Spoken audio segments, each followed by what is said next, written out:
다른 사람의 불행을 즐거워한 결과 제목의 말씀으로 오늘은 네 번째 시간입니다. 선민 이스라엘과 언제나 불화했던 블레셋에 대한 심판 예언의 말씀을 살펴보도록 하겠습니다.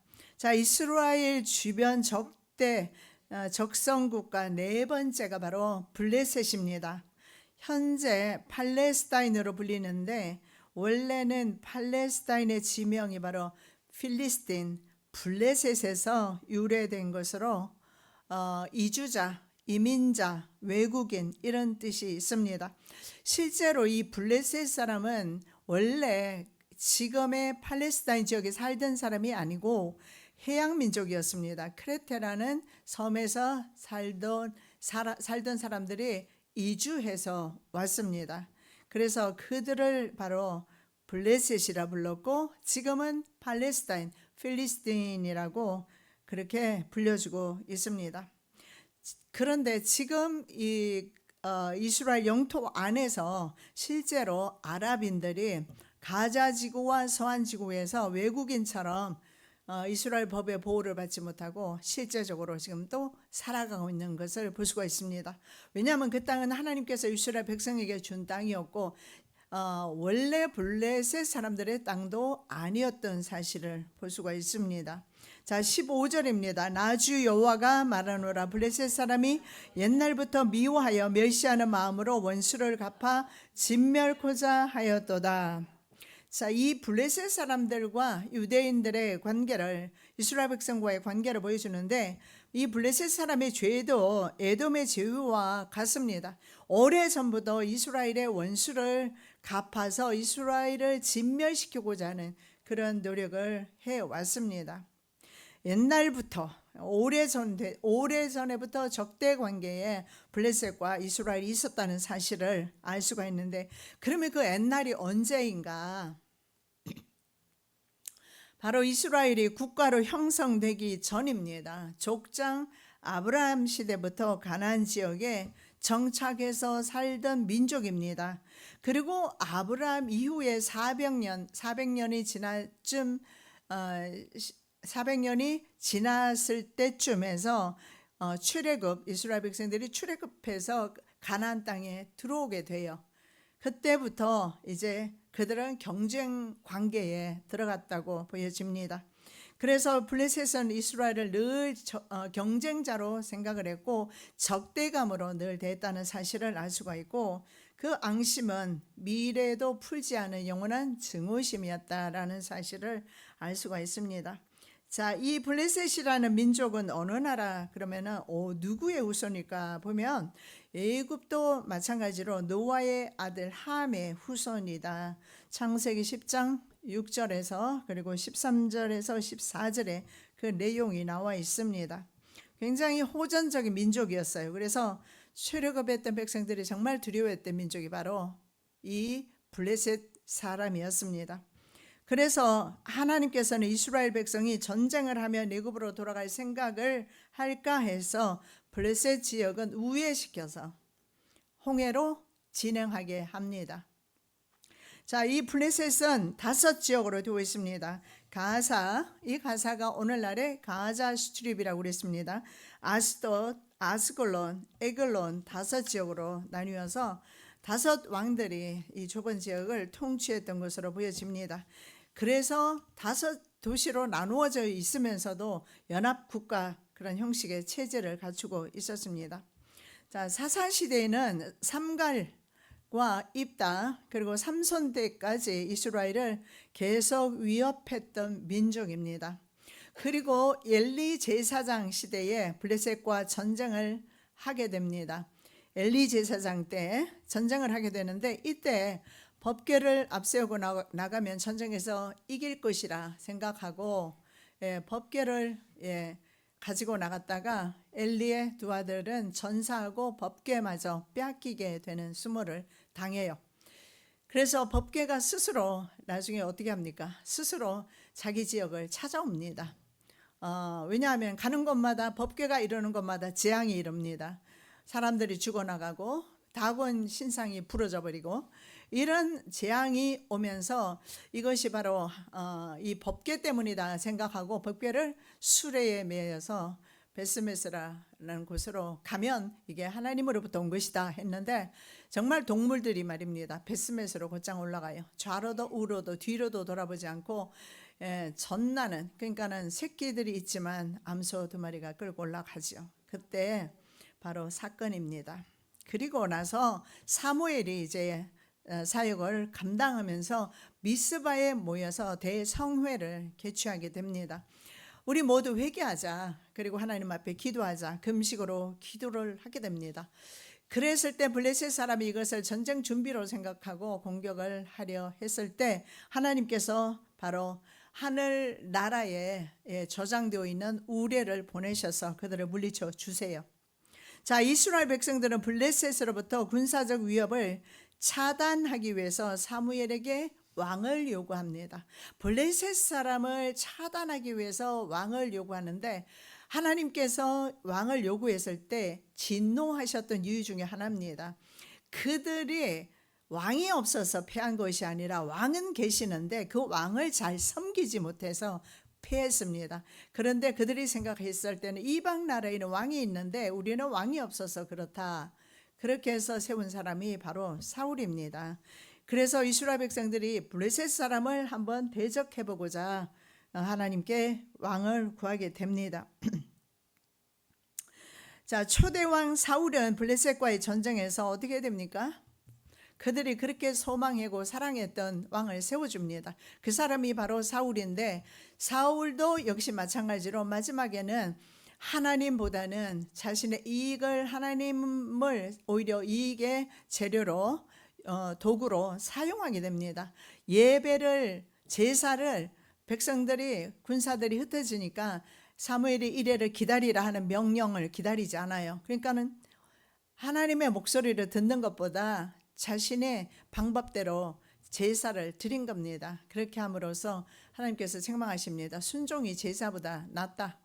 제사 아무리 드려도 불순종하면 안 된다라는 것을 말씀하는 겁니다. 자, 그래서 사울도 역시 하나님께 불순종하면서 그들이 세운 왕이 누구에게 죽습니까?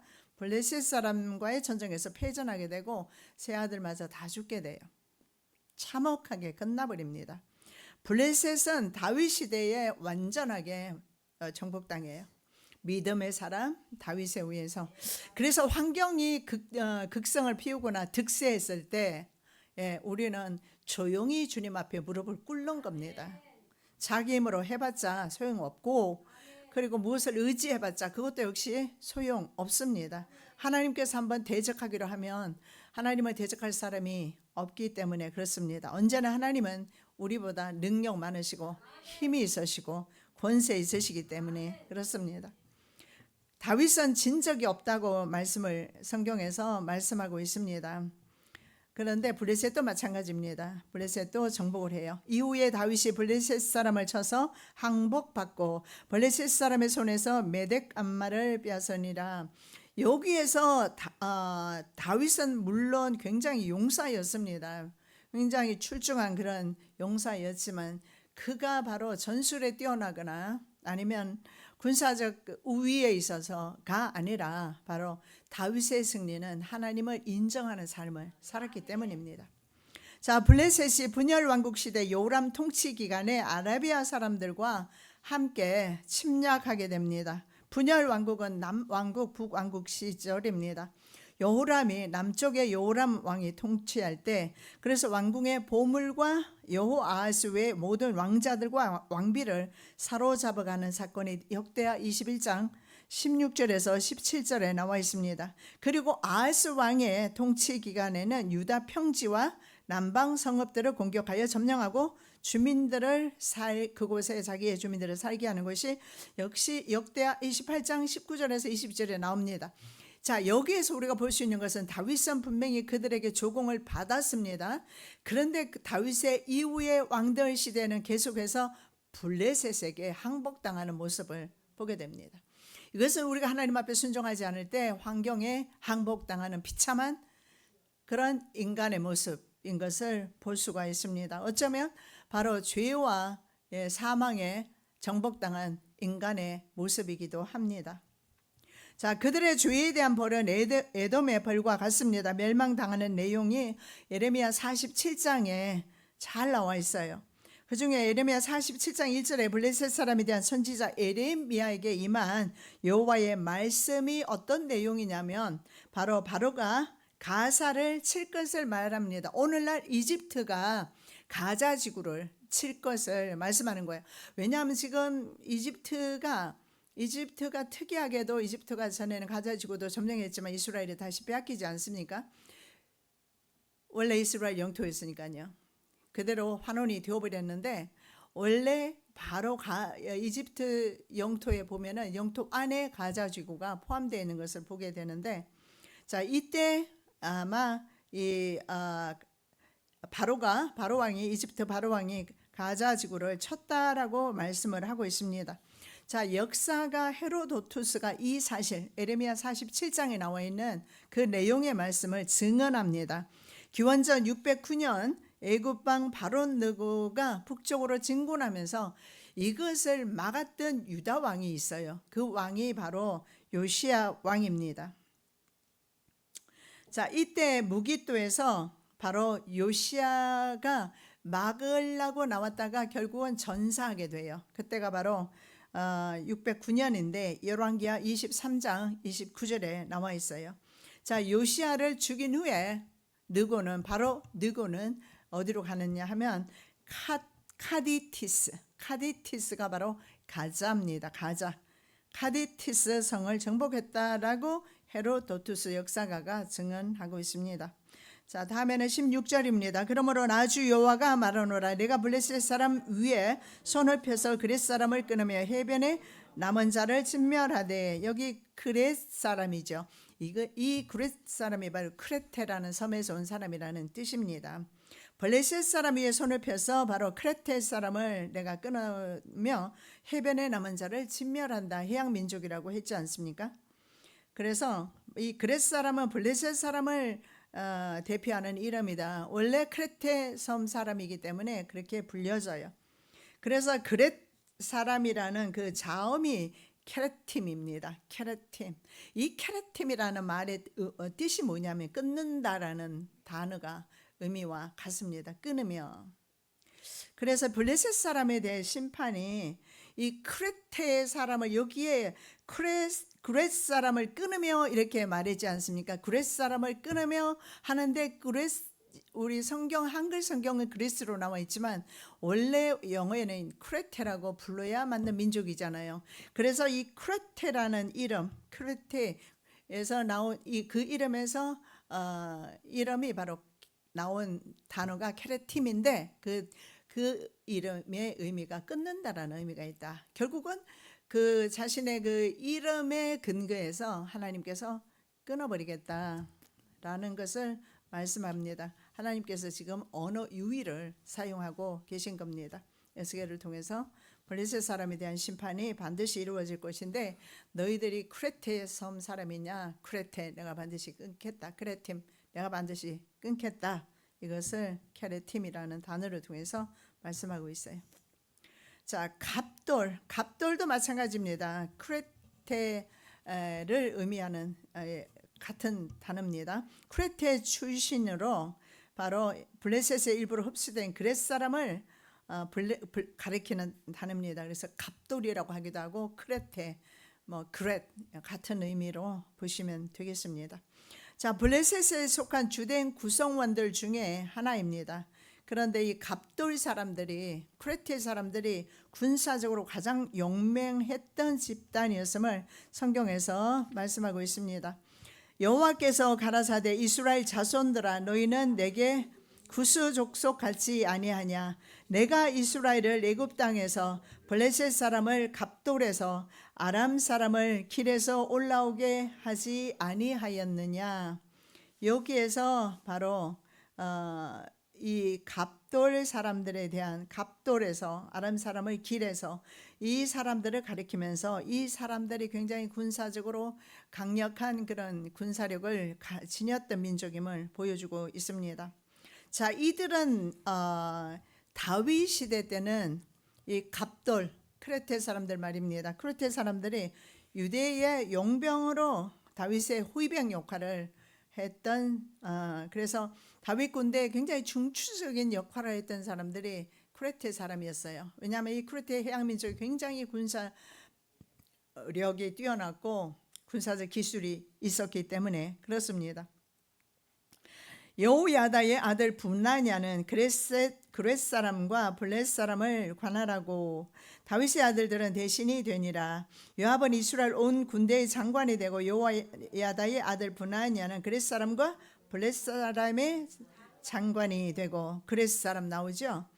바로 그렛 사람과 블레셋 사람 그 사람을 바로 장관이 된 사람이 분하냐였다 이렇게 말합니다.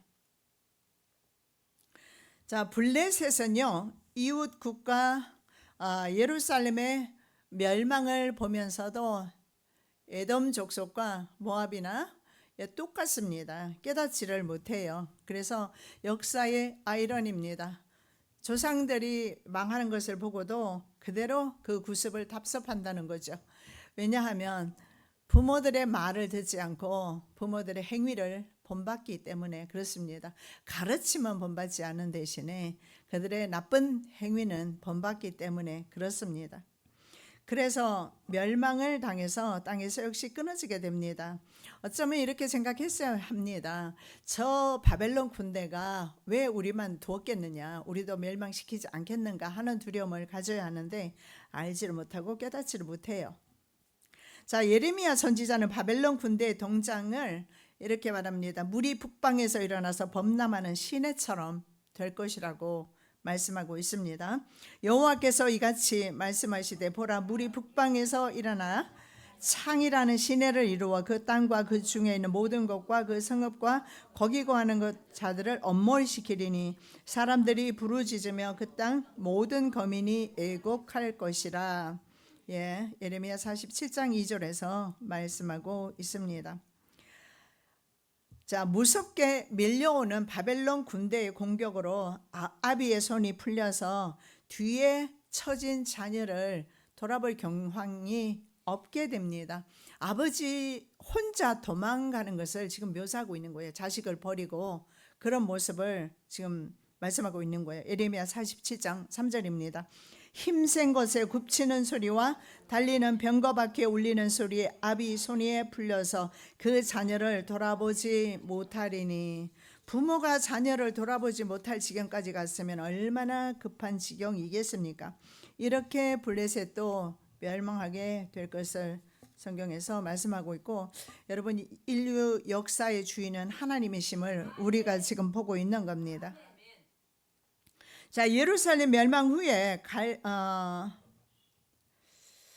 갈대아 군대에 의해서, 갈대아는 바벨론입니다. 블레셋 족속의 땅은 초토화되는데 방금 본 말씀 그대로입니다. 이어서 4절 말씀, 예레미야 47장 4절 말씀을 보겠습니다. 이는 블레셋 사람을 진멸시키되 두로와 시돈에 남아있는 바 도와줄 자를 다 끊어버리시는 날이 이름이라. 여호와께서 갑돌섬에 남아있는 블레셋 사람을 멸하시리라. 이 블레셋 사람이 어디에서 왔다고 했습니까? 크레테 섬에서 왔어요. 크레테 섬이 바로 갑돌이잖아요. 갑돌, 크레테 다 같은 말이라고 했습니다. 같은 말인데 갑돌섬에 남아있는 블레셋 사람, 어쩌면 이들은요 바로 갑돌섬으로 도망을 갔다가 거기에서 재앙을 당했을 수도 있습니다. 그리고 실제로 아니면 갑돌섬이라는, 그러니까 블레셋과 함께 페니키아, 즉 페니키아라고 합니다. 그 지역은 페니키아 도시들도 함께 지금 언급이 되고 있다는 사실을. 그러니까 갑돌의 크레테 이주민이 블레셋에 와서 살게 되었는데 블레셋이 멸망하면서 그들이 살았던 바로 그 페니키아 섬에까지 갈대아 군대의 힘이 미친다라는 사실을 알 수가 있습니다. 자, 그들은 동맹 관계에 있었습니다. 그리고 함께 재앙을 당해요. 느부갓네살이 페니키아를 점령하기 위해서 사전 조치로 블레셋을 멸망시키고 그리고 갑돌까지 진군한 것으로 보여집니다. 자, 그 다음에 우리가 볼 수 있는 것은 이 페니키아인데요. 방금 본 말씀대로 페니키아 도시들인데 이 페니키아 왕 중에 유명한 사람이 있어요. 그 사람이 바로 엣발입니다. 페니키아 시돈 왕입니다. 페니키아 시돈 왕. 엣발 하면은 생각나는 분이 있죠. 엣발의 딸 누굽니까? 그 유명한 여자 이세벨입니다. 그래서 이세벨이 어디 사람일까요? 바로 페니키아 여자다. 페니키아 당시에 해상무역으로 아주 유명했던 민족입니다. 그래서 이 페니키아 시돈 왕, 그 해양 민족 보면은 그 굉장히 잔인하잖아요. 바다에 해적들이지 않습니까? 그래서 어쩌면 그런 성품을 가지고 이세벨도 북이스라엘로 시집을 아합에게로 왔던 것 같습니다. 그렇게 해서 이 북이스라엘에 와서 하나님의 선지자는 모조리 다 죽이는 그런 일을 하게 돼요. 자, 이때 바로 이세벨이 바알과 아세라 상을 이스라엘에 수입하게 됩니다. 우상 숭배를 하게 되죠. 그리고 엘리야에 의해서 열왕기상 18장에 보면 그 유명한 갈멜산 결투에서 850명이 다 죽게 돼요. 850명이 하나님이 불이 내려서 죽은 것이 아니라 이스라엘 백성들이 승리자를 도와서 패배자를 죽이는 겁니다. 그래서 이때 850명을 모두 죽임을 당하고 이세벨은 어떻게 되죠? 2층에서 떨어져 죽게 됩니다. 이세벨이 그렇게 죽었던 이유가 있습니다. 나봇의 피를 핥았던 개들이 바로 이세벨의 피를 핥게 될 것이라고 예언한 대로입니다. 왜냐하면 나봇의 포도원을 조상이 준 기업이기 때문에 팔 수가 없습니다. 그러나 아합은 그것 때문에 자기 사고 싶은 것 사지 못하니까 병이 나버린 겁니다. 얼마나 욕심이 있는 거예요. 자기는 궁궐에 살면서 그 조상 기업 대대로 물려오는 포도밭을 사고 싶어서 그는 팔지 않자 이세벨이 나서서 거짓 증인 두 사람을 세워요. 왕과 하나님을 저주했다. 그런 사람은 돌로 쳐 죽여야 되거든요. 그렇게 해서 그를 돌로 쳐 죽이게 되었을 때 선지자를 통해서 선언되었던 부분이 바로 지은 죄값대로 네가 받게 될 것이다. 동일한 개가 이세벨의 피를 핥게 됩니다. 예레미야 47장 5절입니다. 가사가 삭발되었고 아스골론과 그들에게 남아있는 평지가 멸망되었나니 내가 내 몸 베기를 어느 때까지 하겠느냐. 가사가 어느 정도냐면 머리가 삭발된 것으로 표현하고 있습니다. 그리고 우상숭배나 아니면 극한 슬픔의 표현으로 스스로 삭발을 했을 수도 있을 겁니다. 블레셋의 5도시가 바로 아스골론, 가사, 그리고 아스도가드, 에그론입니다. 모두 병력을 소진하게 되고 완전한 멸망을 당하게 되었다는 것을 보여주고 있습니다. 그래서 이 갈대아 군대의 침략은요, 유대를 침략했던 그 군대가 다시 이제 이 나라로 블레셋으로 오게 되는데 그들 역시 어떻게 했습니까? 형제인 블레셋을 바로 블레셋을 공격했기 때문에, 그래서 블레셋 이스라엘과 원수 관계에 있었기 때문에, 그래서 여기에 우리의 주변의 적성 국가들을 보면 하나님과 적대 관계에 있었던 나라들은 그 죄가 아주 크다라는 사실을 보여주고 있어요. 물론 이스라엘이 범죄했습니다마는 그 죄는 당해합니다. 죄의 값을 치러요. 그래서 제2 이사야 40장에 보면 그들이 감옥에서 죄값을 70년 동안 치르고 회복되었다라고 선포하고 있습니다.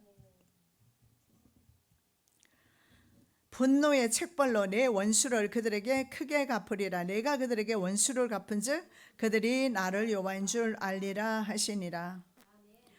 자, 15절과 16절에서 유다가 당한 대로 그 보복을 블레셋에게 하시겠다고 말씀을 하고 있습니다.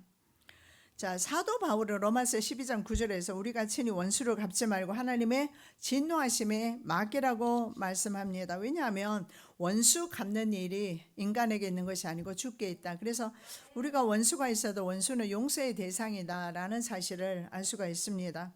이는 내 원수 갚는 날이 내 마음에 있고 내 구속할 해가 왔으나, 정말 원수는 정말 사울 같은 원수가 다윗에게는 없지 않습니까? 그렇게 다른 나라에까지 쫓겨다니면서 10년 동안 그런 고생을 하면서도 다윗은 원수 갚는 일이 2번이나 있었건만 어쩌면 하나님이 주신 시험의 기간이 아니었을까, 시기가 아니었을까 싶은데 다윗은 절대 자신의 손으로 피를 묻히지 않습니다. 왜냐하면 사울은 하나님께서 기름 부었기 때문에 하나님을 존중해서 그렇게 하는 겁니다. 우리가 원수를 용서하는 것도 하나님을 존경하고 하나님의 말씀이기 때문에, 그래서 하나님을 우리가 존경하고 하나님을 우리가 존중한다면 우리 삶 속에서 얼마든지 우리는 모든 일에 있어서 용서가 가능하다는 사실을 알 수가 있습니다. 자, 갈대아 사람의 칼은 바로 여호와께서 보내신 칼이다. 그래서 그 칼이 쉴 줄을 모른다. 하나님께서 얼마나 분노하셨으면 칼춤을 추는 것을 지금 말씀하고 있어요. 여호와의 칼이여, 내가 언제까지 쉬지 않겠느냐? 내 집에 들어가서 가만히 쉴지어다. 여호와께서 이를 명하신 어떻게 쉬겠느냐? 아스골론과 해변을 치리하여 그가 명정하셨느니라. 하나님께서 그렇게 정하셨어요. 칼이 쉬지를 않고 계속 블레셋 사람들을 죽이는 것을 보여주고 있습니다. 자, 기원전 604년경에 이 예언이 바로 느부갓네살을 통해서 해안 평원에서 아스골론과 바로 아스돗을 멸망시킴으로 성취됩니다. 예레미야 선지자는 그 전에 예언한 것이겠죠. 자, 바벨론에서 발견된 영수증 같은 그런 문서가 있어요. 그 문서에 보면 유다의 야우킨은 여호야긴을 야우킨이라고 그렇게 부릅니다. 그래서 유다의 야우킨과 그의 아들들에 관한 내용이 적혀 있어요. 왜냐하면 여호야긴, 시드기야 세 차례에 걸쳐서 멸망을 당하는데 적통은 시드기야는 삼촌이니까 적통으로 보지 않고 여호야긴을 유다 백성들은 적통으로 봅니다. 그래서 여호야긴의 손자가 스룹바벨이고 그들이 돌아와서 성전을 지었을 때 스룹바벨 성전이라고 부릅니다. 그래서 이 여호야긴을 바로 야우킨이라고 그렇게 기록해놨습니다. 그리고 야우킨과 그의 아들들이 어떻게 되었는지, 이 야우킨은 57년 만에 머리를 들었다 성경에 그렇게 말씀합니다. 바벨론 왕이 그를 왕의 감옥에서 풀어주게 돼요. 그리고 왕 같은 대우를 받게 돼요. 그래서 이스라엘 백성의 소망이 보이는 겁니다. 여호야긴이 회복되는 것을 보면서요. 그리고 또 다른 문서가 여기에서 영수증 같은 문서에 발견이 되었는데 아스글론에서 잡혀온 왕자들과 어부들 그리고 다른 사람들의 아들들에 관한 내용이 언급되어 있습니다. 이런 것이 역사적인 문서 가운데 포함되면서 성경의 말씀이 그대로 성취되었구나 하는 사실을 알 수가 있습니다. 그렇습니다. 오직 하나님만이 온 세상과 역사의 주관자이시며 모든 사람의 죄악을 모두 감찰하시고 그대로 갚으시는 하나님이십니다. 어떤 상황 속에서도 하나님의 말씀은 성취됩니다. 원수일지라도 다른 사람의 불행을 기뻐하거나 자신의 이익에 기회로 삼지 않으시기 바랍니다. 다른 사람의 불행을 즐거워하는 것 하나님께서 기뻐하시지 않습니다. 세상 역사의 주관자이시며 모든 인생 화복을 주관하시는 하나님 감사합니다. 우리들에게 이런 깨달음을 주시니 우리는 하나님의 말씀대로 살기를 원합니다. 원수일지라도 그 사람의 불행을 기뻐하지 아니하기를 원하며 우리의 유익의 재료로 삼지 않기를 원합니다. 늘 우리는 주님의 마음을 가지고 세상을 바라보게 하시고 살게 하여 주시옵소서. 거룩하신 예수 그리스도 이름으로 기도드립니다. 아멘.